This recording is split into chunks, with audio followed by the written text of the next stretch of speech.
Hello students, welcome to M for PRT and TGT. बहुत ही बुरी खबर रही है कि यूपी टेट का जो एग्ज़ाम था आपका आज वो कैंसिल हो गया है और ये एक बहुत ही चिंता का विषय भी है अगर देखा जाए। और जिनकी तैयारी नहीं थी उनके लिए तो बहुत अच्छा है कि आप अब तैयारी कर ले। जब जागो तभी सवेरा, और कभी देर नहीं होती है। अगर हम कोशिश करें तो हम कभी भी कर सकते हैं। अभी तक जिन्होंने नहीं की है तैयारी, है जिनकी तैयारी में कमी रह गई थी, तो आपके लिए अच्छा मौका है, आप और अच्छी तैयारी कर लीजिए। लेकिन ज़रा ये सोचिए, जिन बच्चों ने इतनी मेहनत करी, दिन रात पढ़ाई करी, पेपर इस तरह से कैंसिल हो गया, क्या ये सही है? पहली चीज़।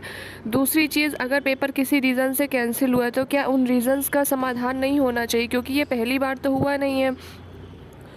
और अगर इसका पेपर कैंसिल हुआ है तो और जो पेपर हुए हैं अभी, जिनमें इस तरह की खबर आ रही थी भ्रष्टाचार की, उनमें तो कोई भी रद्द नहीं हुआ पेपर, जो कि कुछ बच्चों के लिए अच्छा है पर कुछ के लिए बहुत चिंता का विषय या कुछ के लिए बुरा है। तो कहने की बात यह है कि घुमा फिरा के अगर हम देखें, इस बात के पॉइंट पे आए या इस बात की जड़ पे आए कि वजह क्या है, क्या पेपर कैंसिल कर देना, चाहे वो एग्ज़ाम के पहले हो चाहे वो एग्ज़ाम के बाद हो, ये एक अच्छा सॉल्यूशन है?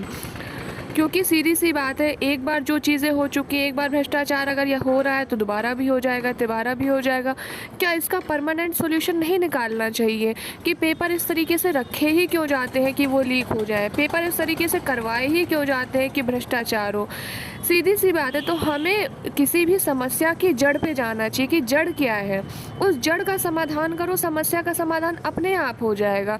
पेपर कैंसिल कर देना, भर्तियों को लटका देना, या फिर बच्चों का इस तरह से आंदोलन करना, इन सब से कुछ नहीं होगा। आप सीधे जड़ का समाधान करिए ये सारी समस्याएं। क्योंकि अगर एक बार उठे, दो बार उठे, समझ में आता है कि चलो इंसान है, आयोग से भी गलती होती है, इंसान ही है, हो जाता है, नहीं इतना ध्यान दे पाए या किसी कारण से कुछ ऐसी चीज़ें हो गई, समझ में आता है।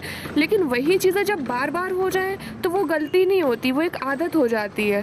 ठीक है, बार बार क्यों हो रही हैं ये चीज़ें? भाई एक इंसान होता है, वो एक बार एक मोमबत्ती से जल जाए, समझ में आता है कि उसको पता नहीं था जल गया। बार बार मोमबत्ती की आग में अपनी उंगली को जलाना, क्या ये सही है? तो इसका एक परमानेंट सॉल्यूशन खोजना चाहिए, और मुझे तो यही लगता है कि इसका एक परमानेंट सॉल्यूशन होना चाहिए।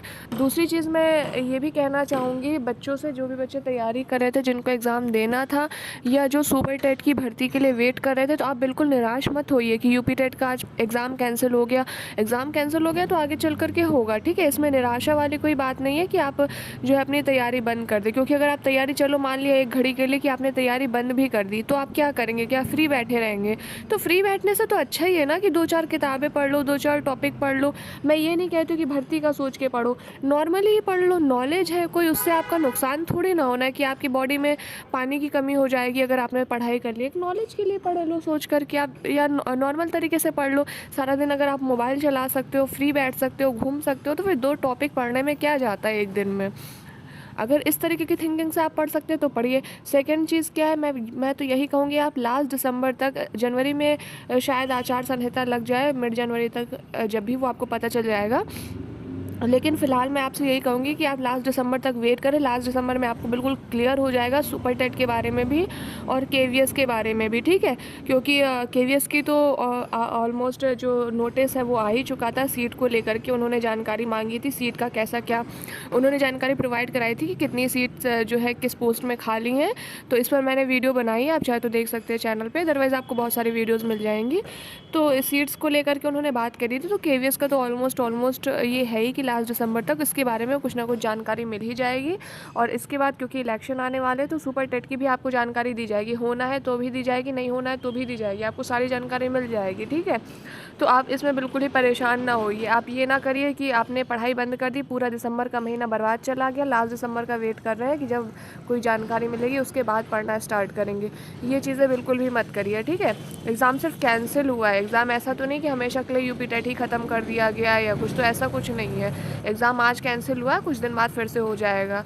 तो आप अपनी जो सुपर टेट की तैयारी है उसको करते रहिए, उसको बिल्कुल भी बंद मत करिए, किसी के भी चक्कर में मत पड़िए। अगर कोई इंसान आपसे कहता है कुछ नहीं होता तैयारी करने से, तो इन सब चीज़ों में मत पड़िए। जिन बच्चों का सिलेक्शन हुआ उन्होंने भी तो तैयारी करी है। चलिए मान लिया एक बच्चा भ्रष्ट, दो बच्चे भ्रष्ट, या 4 ने नकल की होगी, 10 ने नकल की होगी, पूरे 69,000 बच्चों ने तो नकल नहीं करी होगी लास्ट बार, ठीक है?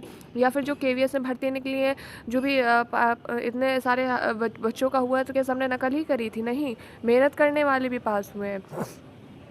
तो इन सब चक्करों में बिल्कुल भी मत पड़िए। जितने लोग आज नौकरी कर रहे हैं, बैंक में कर रहे हैं, रेलवे में कर रहे हैं, टीचिंग में कर रहे हैं, डिफेंस में कर रहे हैं, किसी भी एरिया में नौकरी कर रहे हैं, तो क्या सब नकल के ही करके ही पास हुए हैं? सब भ्रष्टाचार से ही पास हुए हैं, बाकी कोई है ही नहीं, और कोई योग्यता से, कोई अपनी मेहनत से, कोई काबिलियत से पास ही नहीं हुआ है। तो ऐसा तो नहीं है ना।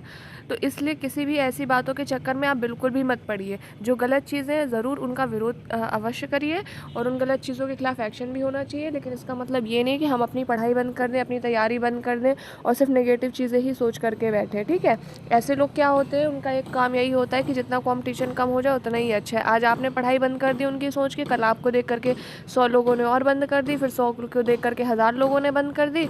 आप सब इन्हीं चीज़ों में लगे रहिए, और जो पढ़ने वाले हैं, जिन्होंने, या जो अफवाह फैलाने वाले हैं, उनके लिए तो बढ़िया ही है कि उनका और कंपटीशन कम हो गया। लेकिन मेरा यही मानना है कि किसी को नीचा गिरा करके, किसी का बुरा करके आपका भला नहीं हो सकता है। ठीक है, तो इसलिए ऐसे लोगों के चक्कर में बिल्कुल ही मत पड़िए। उनके लिए तो अच्छा है, आप पढ़ाई छोड़ देंगे, नहीं पढ़ेंगे, उनका तो कंपटीशन ही कम होगा। तो इस तरह की चीज़ें बिल्कुल मत करिए। आपको अपने लिए पढ़ना है, अपनी फैमिली के लिए पढ़ना है, अपने फ्यूचर के लिए पढ़ना है। आप बस उस चीज़ पे फोकस करिए। अगर आज आपने नहीं पढ़ा तो आपका फ्यूचर क्या होगा? ठीक है, अगर आप जनरली जॉब करना चाहते हैं, ठीक, और अगर सिर्फ इसलिए आप कर रहे हैं कि ठीक है, मतलब दूसरी जॉब कर रहे हैं, टीचिंग की लग गई तो आराम की है, तो ऐसा कुछ नहीं। ये सिर्फ हमारे दिमाग की थिंकिंग होती है। टीचिंग की बहुत आराम की जॉब है, ऐसा कुछ नहीं होता। अगर आप करना चाहें, मेहनत करें, तो टीचिंग में भी आप बहुत कुछ कर सकते हैं, काफ़ी कुछ विकास कर सकते हैं। ठीक है, लेकिन उसके लिए आपको दिमाग से थिंकिंग हटानी होगी कि हम बस वहाँ जा कर के कुर्सी तोड़ेंगे। ऐसा नहीं है, कुर्सी तोड़ने के लिए आप जॉब नहीं कर रहे हैं।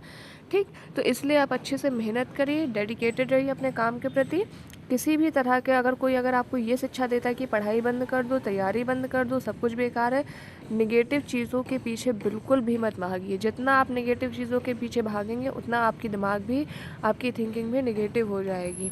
तो आपके लिए बेहतर यही है, अपनी तैयारी करिए, अपने आप को बिल्कुल डेडिकेटेड रखिए, and all the very best. और भी टीचिंग भर्ती की जैसी कोई जानकारी मिलती है, चाहे उत्तर प्रदेश में हो या केंद्र स्तर पर हो, तो मैं उसकी जो भी अपडेट्स हैं वो प्रोवाइड कराती रहती हूँ चैनल पर। तो आप चैनल को सब्सक्राइब करने के साथ साथ बेल आइकन प्रेस करना बिल्कुल भी ना भूलें। जैसे ही कोई जानकारी मिलेगी, मैं वीडियो प्रोवाइड कराऊँगी, आपको तुरंत उसका नोटिफिकेशन मिल जाएगा। All the very best, thanks for watching.